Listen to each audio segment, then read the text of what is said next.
Thank you very much. Well, first I want to say welcome to all of you. Thank you for being here tonight on a little bit of a snowy evening. I'm really excited for this conversation with Tonya and Carlos, two amazing people who I have very much enjoyed getting to know better over the course of the last several days. And I thought I would just take a minute to ask, how many people in the audience have heard about Science Gallery Detroit before? Okay, a couple people. My neighbor Alex has heard of it. That's good. So Science Gallery is an idea that started in Dublin, Ireland in 2008 as a way to create a more permeable membrane between Trinity College Dublin and the community. And the idea was to use science and to connect people to science through art and art through science.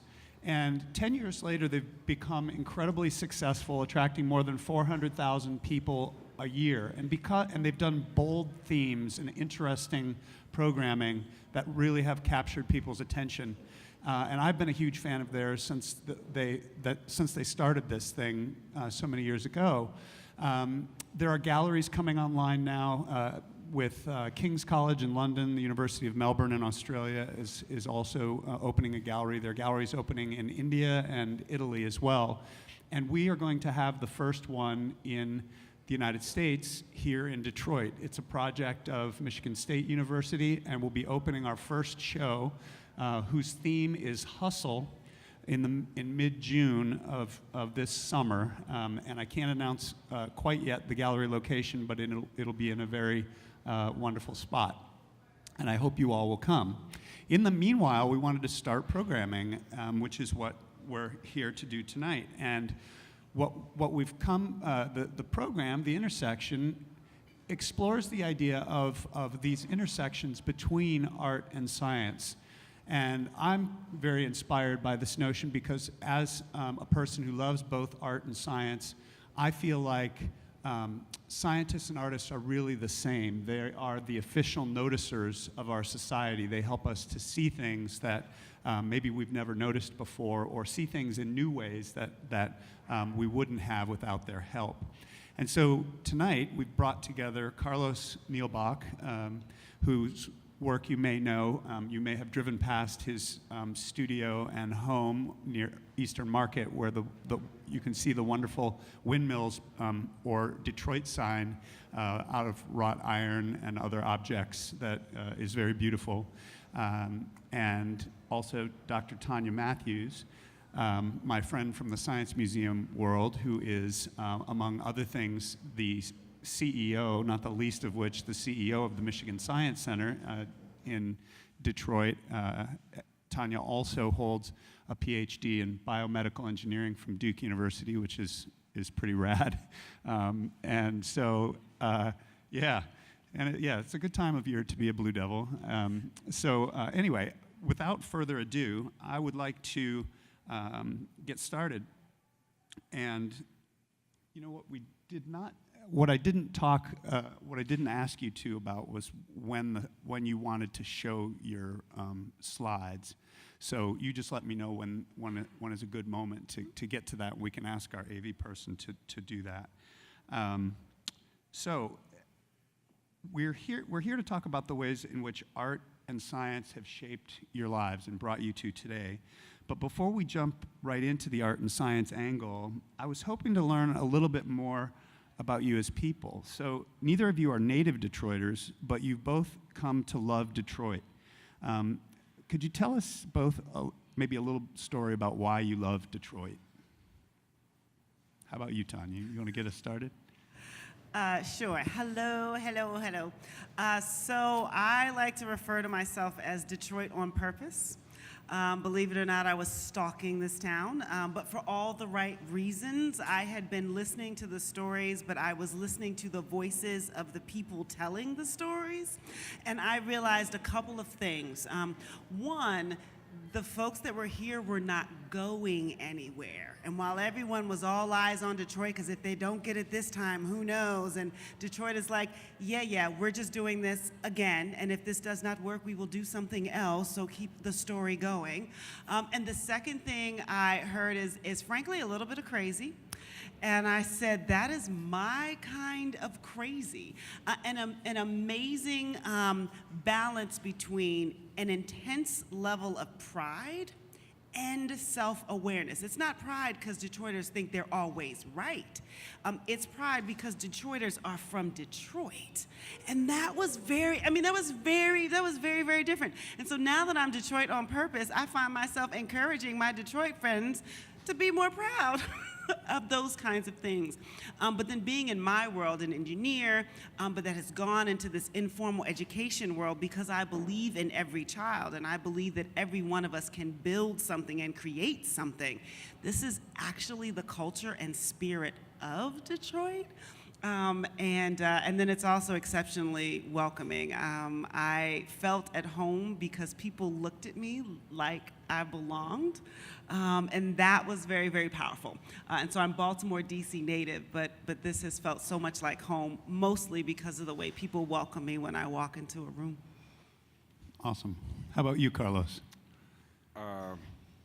I am born Detroiter. My dad is from Detroit, and he was in the post-war in Germany, and he met my mother there, and I am a multicultural person, and I came here in '84 to find my dad, and I tried to find my heritage there on my father's side, and when I discovered that there is the great American dream to achieve, I wanted to go for that. And since I know America from Europe, for all the promises that is bare, I saw that physically in physical things, and that motivated me to try my luck here in Detroit, since my dad is from Detroit, and we have a fatherland, motherland type of thing that ties me to this place right here. So I'm compelled to infuse everything that I learned with every fiber of my being to make this here a better place and grow myself. Wonderful. That's how I'm in Detroit, yeah. I love that. Thank you, Carlos. In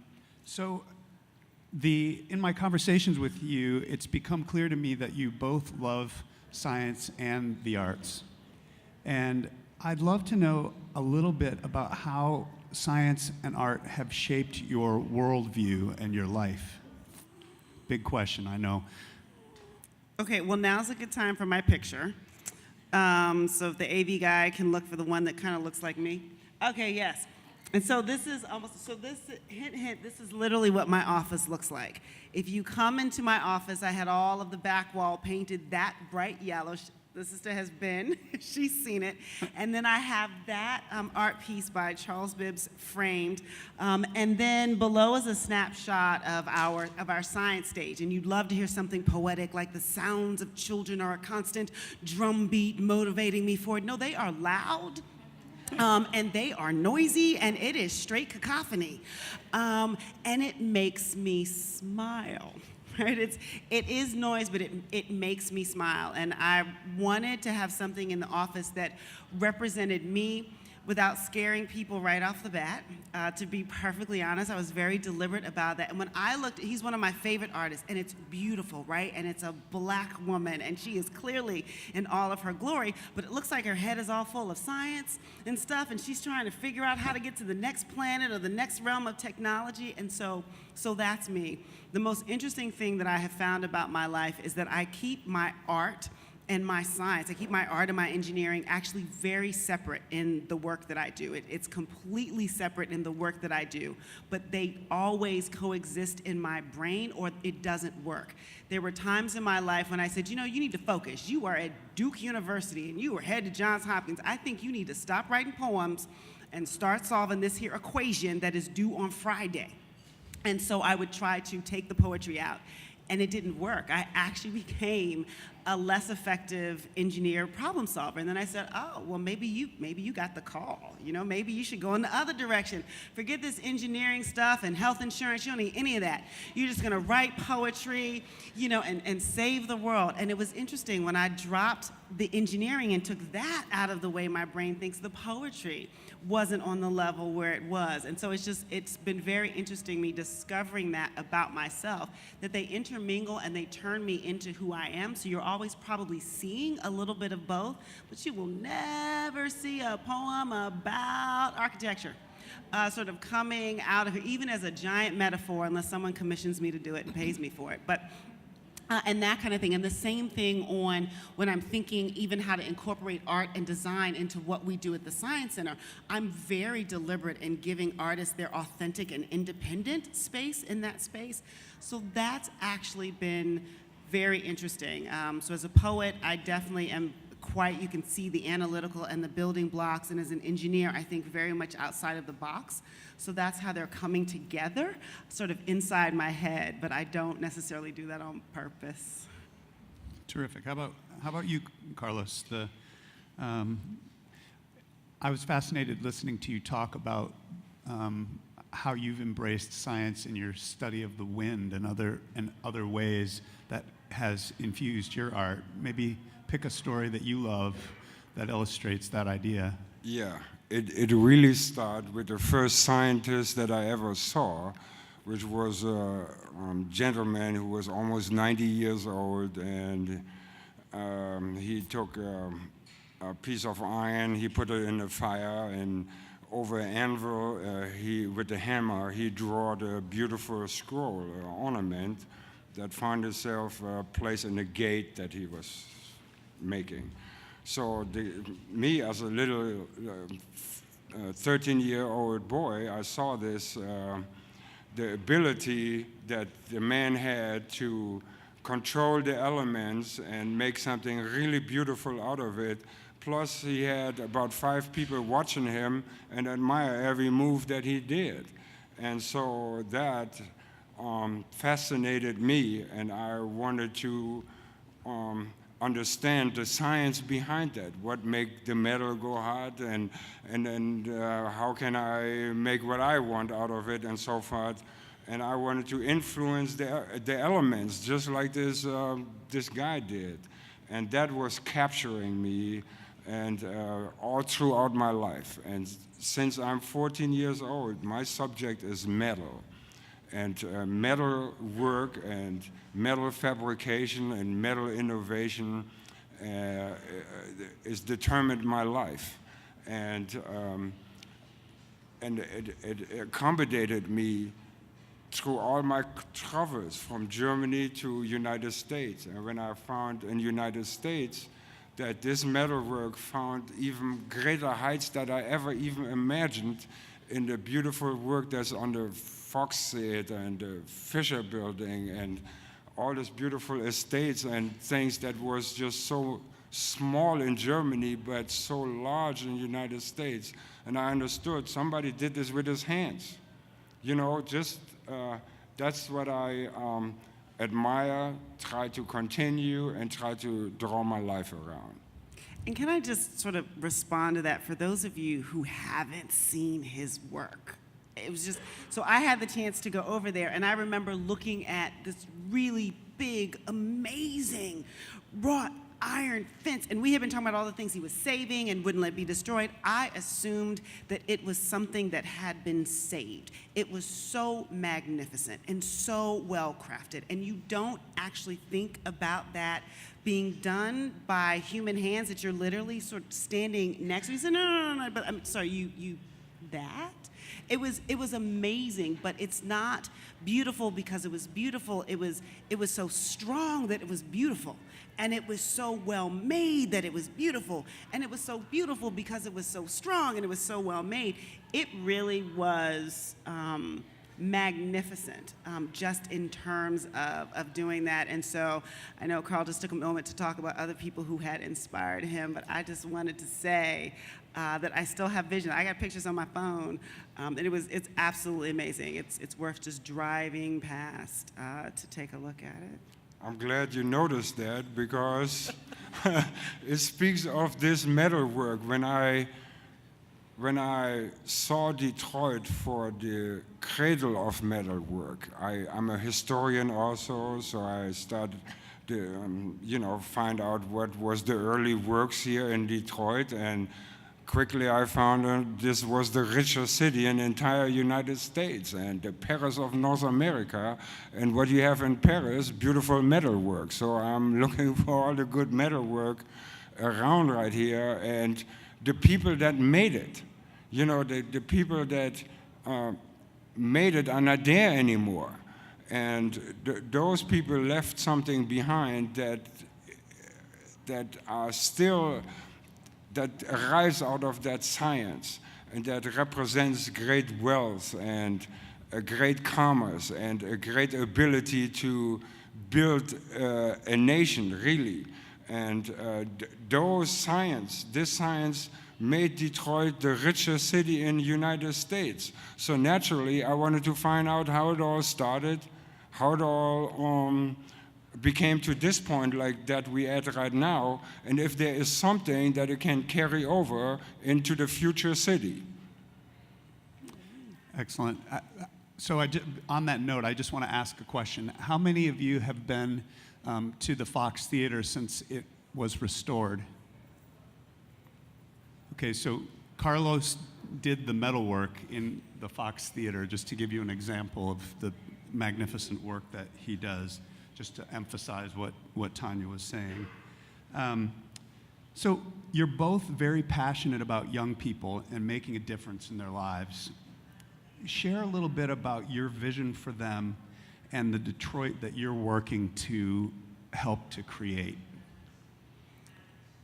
So one of the reasons I was always very, very good in school, I liked school. I wasn't the teacher's pet. I was the teacher's dream come true when I walked in that classroom. I understood the construct, and I had a good time. If anybody out there has a scholarship and they need someone to take it to go back to school, please call me. I'm listed.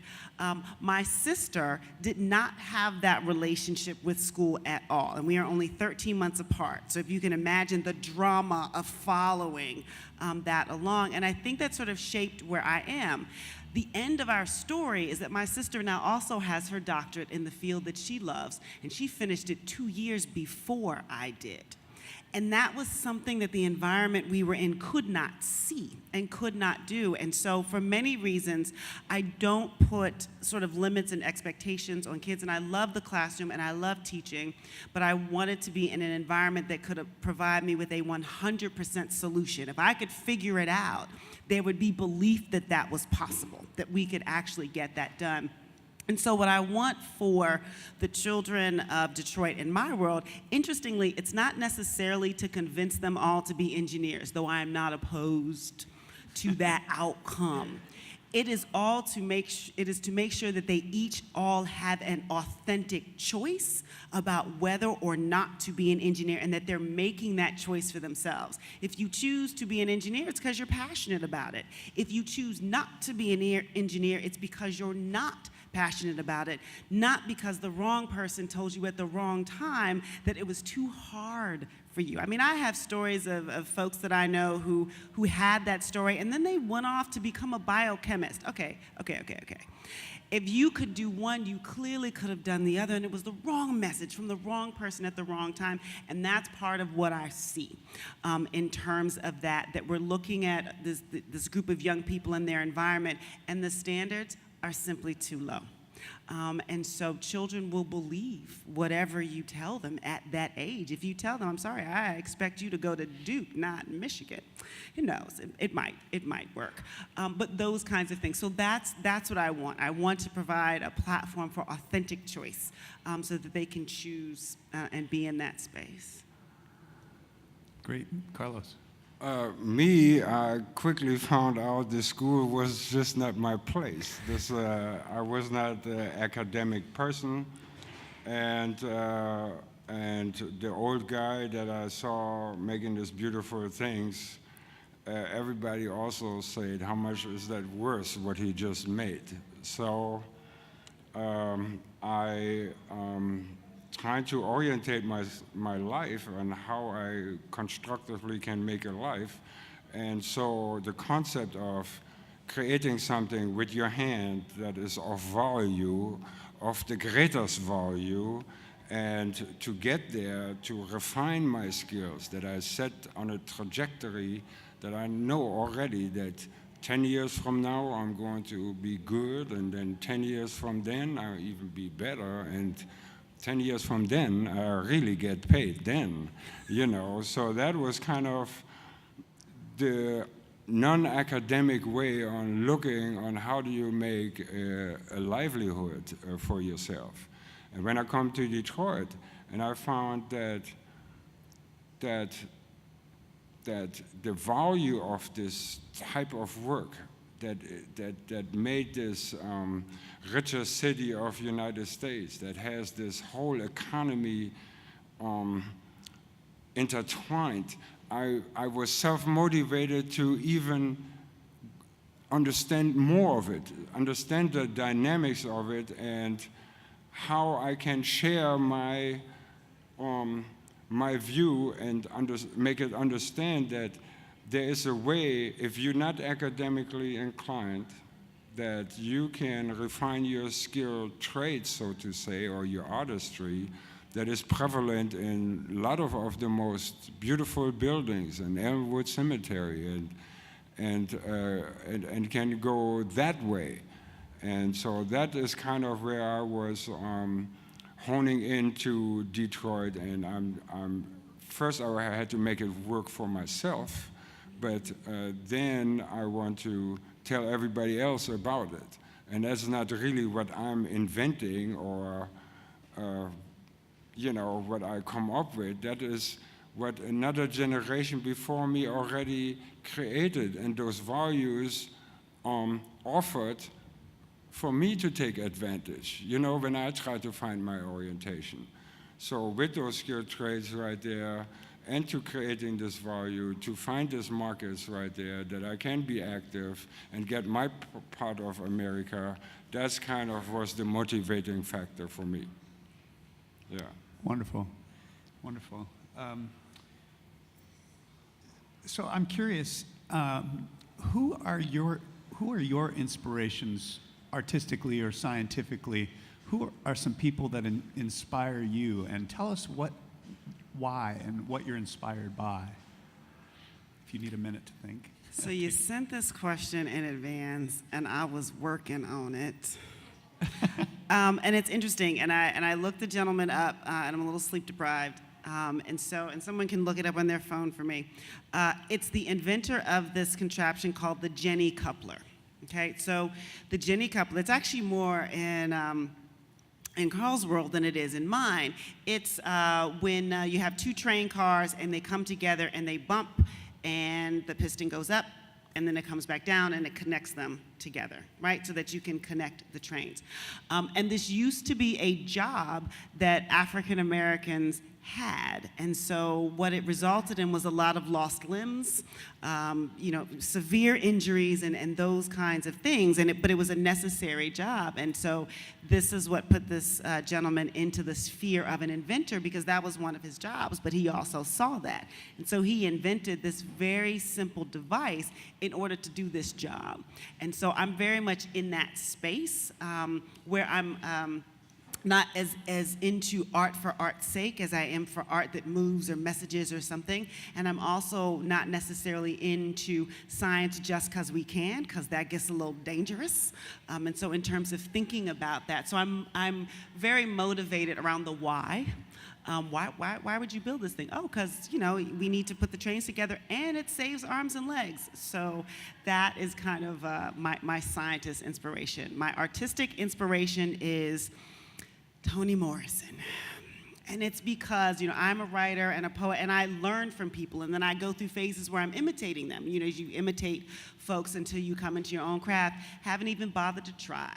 I just read and enjoy. I'm simply floored, just literally floored by her workmanship and her craftsmanship.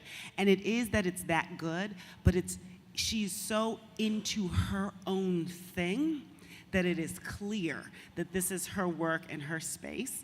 And so she's my artistic inspiration. Very cool. I have two people of great inspiration that helped me to understand Detroit and United States and my place in the world. One is Edward Chesney, who was a direct competition to Marshall Fredericks as an artist, and he was a complete realist. He was working for the Catholic Church and made beautiful Madonnas and crosses and all this. He was a pure at heart person, and he taught me the art of bas-relief, the art of adorning a building with ornaments from the doorknob to the entire facade. There's a science behind that that was a common praxis in the days when there was Baroque, when there was not an element that did not have ornamentation on. There was a different way of thinking and looking into the world. And the order of which by that is created and implicated, he taught me that.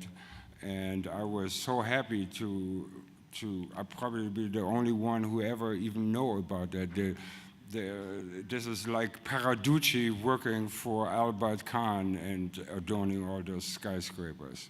So I was able to learn the praxis, the theory and the whole science behind it from him. He was a lifelong Detroiter and also an Army person and just the greatest guy.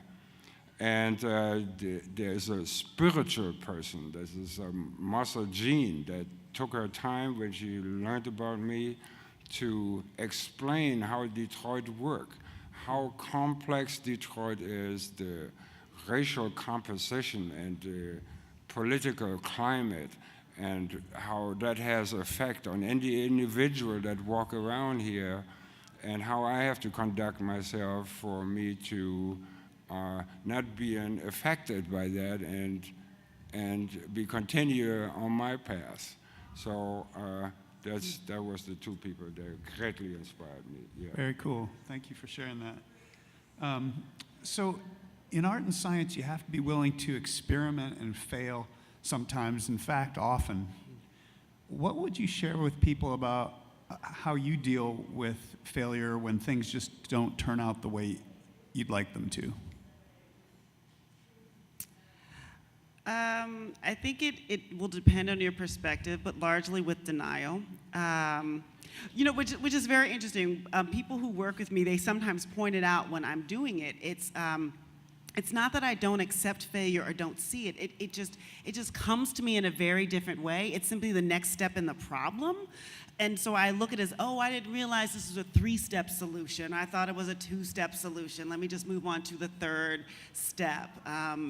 We just coined a value at the Science Center, relentlessly optimistic. I think that was sort of my shout out. And part of that, I think, is orientation in terms of who I am as a person.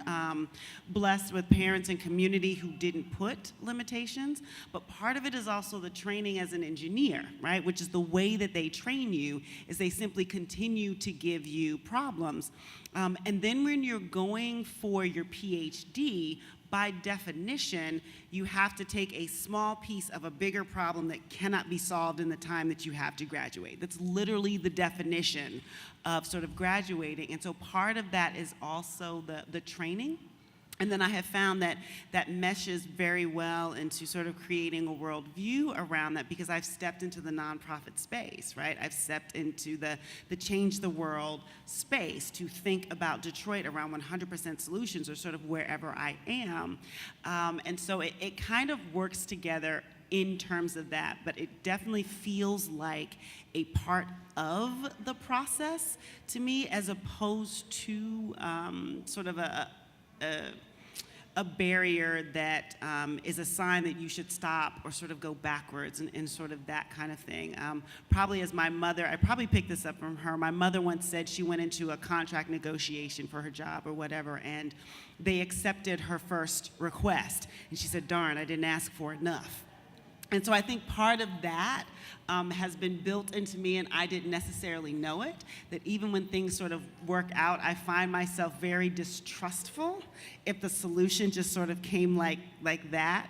And so I think it's interesting, and part of it is me, but part of it was definitely the training that I had coming into engineering. Great. And you, Carlos? I really don't have any failures. That's better than mine. I figured one of them was going to say that. In terms of my technical ability, if I'm working on this, that's how this windmill came about. You know, I wanted to prove a point that these skilled trades that originally built this city cannot be obsolete all of a sudden. And within the search to find a place within the future city of the skilled trades, the only thing there was alternative energy. And to take the approach to master alternative energy with a device that is like a wind turbine that I know about and familiar from Europe, and I have to only apply my skills through the criteria that I set in front of me, and I come up with a solution. The only problems I have is in human interaction. When I'm trying to tell somebody my idea or try to evoke cooperation, that's why I am a strong supporter of self-sustainability. If you can't find nobody who supports you, you can support yourself. And those skilled trades right there allows you to do that. You have a product or a service that you can carry to the marketplace, and then with that, you will have the ability to work on your own ideas and innovations, and you will come up with a solution. But now that I kind of proved the point for myself and came up with some stuff that is viable, I'm evoking the cooperation with other institutions and with, with others. And that is my problem, the communication and sharing ideas in an open exchange and not being hampered by alternative motives, because how can I speak with somebody about my invention if I have to be worried about that somebody enfranchise on my intellectual property? That is that's where my problems are. But the benefits of Detroit and here is that nobody stops you. You know, you can find other ways to realize yourself other than the problem that you currently occur. Mm-hmm. Yeah. Yeah. And I think maybe that's part of the point. Like in both of ours, it's like, I don't see fail. And he's like, I don't fail. But I mean, in terms of, so when you listen to a lot of artists and even engineers, we often say things like, it's not right yet, or I just haven't figured. I mean, so there's this interesting language. You rarely hear sort of that word of failure. It's like, it's not right yet, I'm not there yet, we're going to get there. And so maybe that's part of what's in our world, our orientation, this sort of very different way of looking at things, and maybe the failure is not as active a part of our vocabulary. Yeah, cool, good. So alongside of that, I'm really interested to know if you could talk for a minute or two about the role of curiosity in your life and how you use curiosity as a tool. Yeah, so I'm very curious. And it's, I mean, it's really, I think it's really good. And so it's, so I'm an engineer, and we're talking about me as a scientist and poet, but, I'm also, a CEO, right? And I have one of my team members back there with us today, Carol. And so it is one of the things that drives me, being curious. Let's try this, let's try that, let's try new. And part of it is also understanding that because I am like that, I have a team that is equal parts curious and equal parts skeptical, to sort of keep us grounded and sort of practical and moving into that space. I would say that curiosity is a requirement for the space that I'm in. But sometimes I would argue that it's probably a requirement for every space. I just don't live in those spaces, so I don't want to necessarily get in and say that. And sometimes folks will talk to me and wonder, well, how do you know that? I don't know, I just passed a book about it somewhere, and I sort of picked it up, and it was cool, and so it sort of stayed in my head. And so I think that has been good, and something that Carl had alluded to. A lot of what I do and why I do is also about people. Curiosity is essential for relationships, right? You need to be curious about the person you're talking to or the community you're working with. Not, I'm coming in to save something. I'd like to figure out what's going on in there. Maybe we can learn something or sort of do something. And so I think it has been very helpful, in terms of that, which is like totally getting back at my sister who got her PhD first, even though she wasn't the classroom one. She was also the people person as a kid. So now I'm the people person because I am embracing my curiosity sort of in that way. I hope she's not watching this. I am curious if I achieve the American dream, and if I'm with that, be able to inspire as many people to do the same thing by being an example. And I am curious when the tremendous resources that are still in Detroit be utilized in turning the city around. And I'm curious when past mistakes are not repeated, and we really learn from the mistakes and provide my children and my grandchildren a better future. And what I can meaningful do for that. That's my curiosity. That's great. So one of the things that's important for us in these talks is to hear from you all and let you ask questions of these folks. And so we're at about 7:45 right now, and we do have to wrap up. We have a hard stop at 8 o'clock because MOCAD's having a show right after ours. But I'd like to ask if anyone in the audience has a question for one of our guests. And okay, we do. Let me, you have one. Okay, great. Are you going to walk it around? Hi, thank you both very much. I would like to know what either of you are doing specifically for the kids in the city of Detroit, like if you have any programs in place or what you're doing. Sure. So at the Michigan Science Center, we have got quite a bit going. So one of the things we just built the capacity to do is to adopt entire grade levels across the District of Detroit. Remember, I'm looking for 100%. So for example, we adopted all of the 7th graders, and for the record, I understand the district is shrinking, but that is over 4,000 kids in 112 classrooms. And so we got their science curriculum mapped the Science Center to it, figured out when they were studying the subject that was represented in the Science Center, and got all 3,000 of them through there in that period, and had the teacher professional development to go along with it. In another program, we adopted all the 4th graders, and I sent a female science, tech, engineering career role model to all of their classrooms. That was a little Machiavellian, but that was very cool. And then, so I would say, so that's inside the school, but also when I think about our family programming, so we are working around sort of our free access and celebration days. I actually also consider that a part of our work.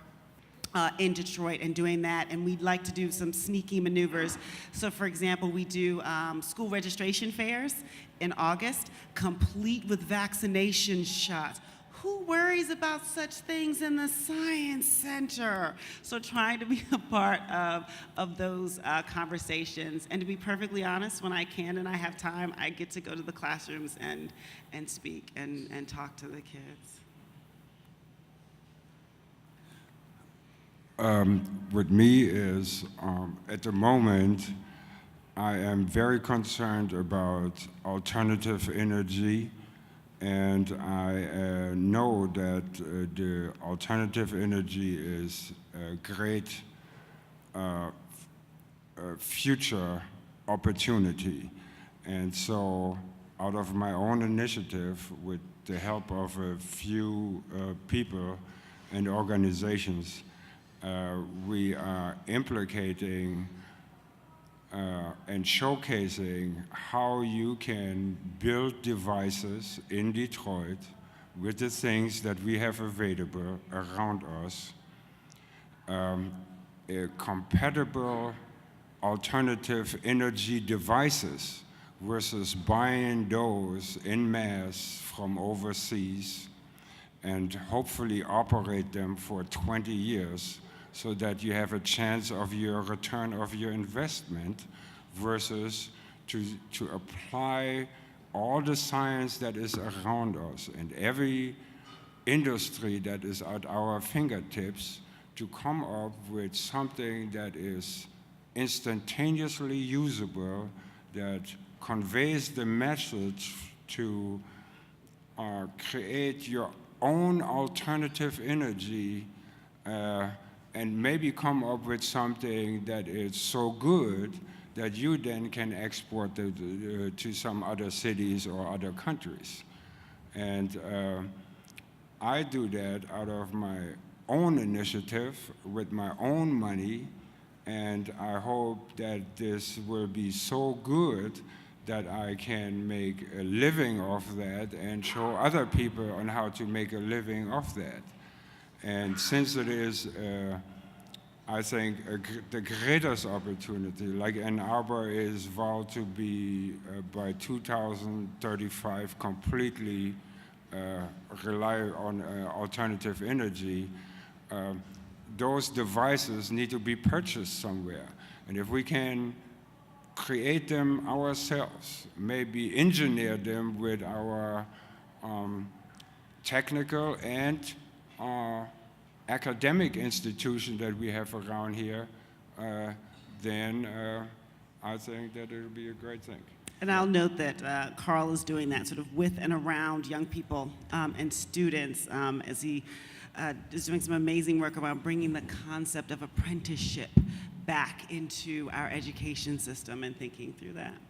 Yeah, that's great. And you also have a demonstration project that you're raising money for in Eastern Market, I believe, and you brought some flyers if people are interested in learning more about that. Yep, thanks that you mentioned that. So it'll be a wind turbine that will charge a cell phone and powers a laptop and give you a Wi-Fi hotspot right in front of shed number 5 in Eastern Market. And it's all up close in person. And there will be also a secondary wind turbine to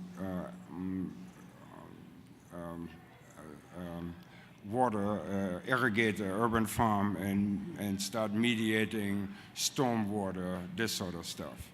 And that is, you can visit Patronicity at, I think there's And I think we're going to have that pulled up by the end of the show here. And so that'll be the first, Detroit, Michigan built wind turbine implicated into a public setting that is usable and hopefully a platform of innovation and inspire the next generation to look at principles to arrive and fill those criteria with your own ideas. Who else has a question? Yeah. Is it, Right down here in front, Joe. Thank you both for being here very much. You're both very accomplished and very good at what you do. If you wouldn't mind giving us a little something, a project maybe that you hang your hat on that you thought had a great impact on other people or something that you were very proud about in your career.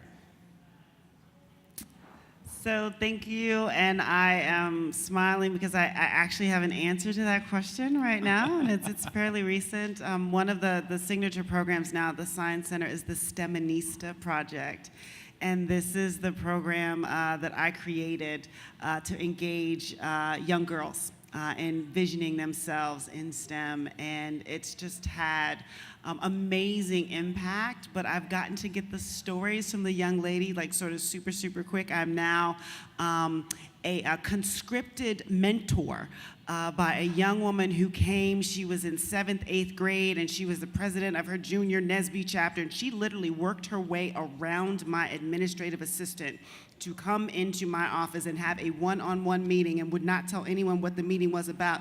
And it was about the fact that now she was 15 and she figured she was of the age where she needed the CEO of the Michigan Science Center to be her mentor. And did I remember her and what she had done for the Science Center those years when she was the head of Junior NSBE? And that's the product of the STEMinista project. And so it makes me smile. Wonderful. I'm proud of my own organization that supports people around me where I live in the neighborhood. And over the years, people knocked on my door, and I give them an education of metal fabrication, and people moved on and have their own shops, and some have other jobs that they can work for other people, and because they have those skills. So I'm proud of that, and I want to provide more space for people that are not academically inclined, they're technically inclined, and I try to get that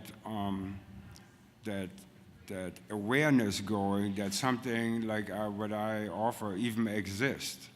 And then I want to, speak to the people that are self-motivated. They really don't need a lot of guidance. They just need the real key ingredients, and then they are on their self-track. But if I can increase what I'm doing right now, I'm already happy with that. But if I can increase by working with others together in a more broader way to be more effective, that's kind of would top it all off. Yeah. Maybe this is a good opportunity to play the video really quickly, if that's okay. We have a video. Yep, there you go.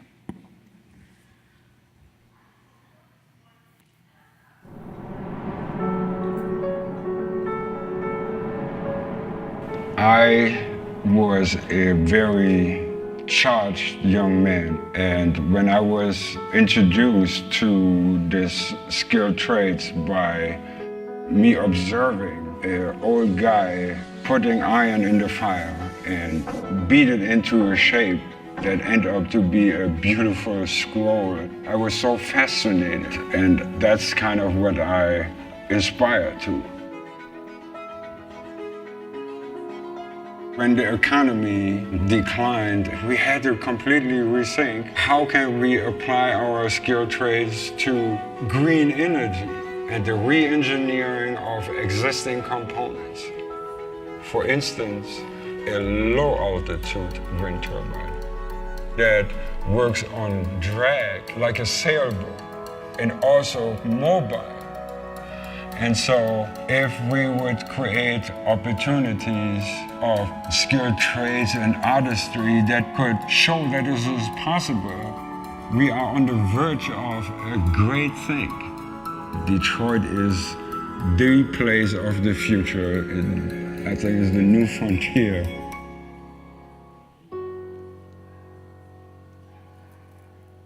Y'all see the gate? That was the gate. No, seriously, that was the gate. Did y'all see the American eagle next to the African mask? Okay, mic drop. Okay, there's one last question. Oh, go ahead, Janae. Oh, I just wanted to announce, hello everyone, I'm here supporting Carlos and follow up to the video that I'd be coming around with flyers related to the project that you saw in the film, so please don't ignore them. Thank you. One last request. Yeah, from. Oh, yes. Hold on. Yes, yes, yes, yes. And I have the perfect one. Hold on. Yes.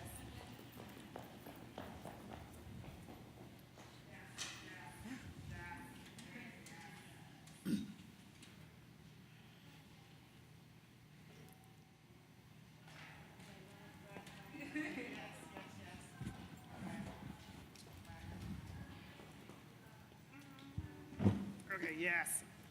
Okay, so this is the poem I was asked to do something specifically for and about Detroit for the Symphony in D project, and it was quite an honor, and I knew how scary it was. The folks asking me didn't know how scary it was, but I knew how scary that was. Loading, loading. It's like that commercial. Yeah, okay, here we go. The difference between the boom and the bass. You know the city dances, right? One man's downturn is another man's downbeat. One man's 8 mile is another man's 8th note. One man's cacophony of catastrophe is another man's symphony of the streets. Welcome to Detroit. Here, the dirt is always black. The black is always in the bottom, and the bottom is always about the bass. Welcome. You know the city sings out of tune on purpose. We don't do harmony. It's too predictable. True, we may put too many F's where A's should be.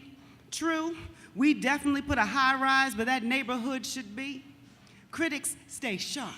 Predictions of our demise fall flat. It's all the same tune, and still you are singing our song. The river is oh so rouge. The rouge is oh so rough. The only thing more rogue round here than the river is the people.